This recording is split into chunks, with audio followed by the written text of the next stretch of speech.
Deməli, iyun ayının 5-idir. 2026-cı ildə Lasır rayonunun Şəlbə kəndi. Müsbət yağış yağır.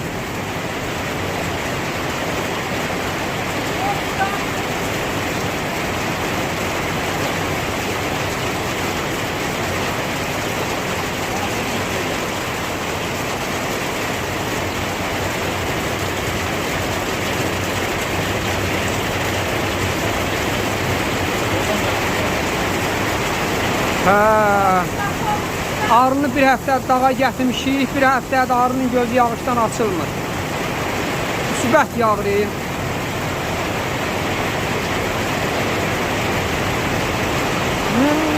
Ay çıxmışam dağ daşına, qoyma məni qan aparır. Çıxmışam dağ daşına, qoyma məni qan aparır. Sen ağladıkça yələbiyən, gözlərin çeşmi giryan aparayım, amanay.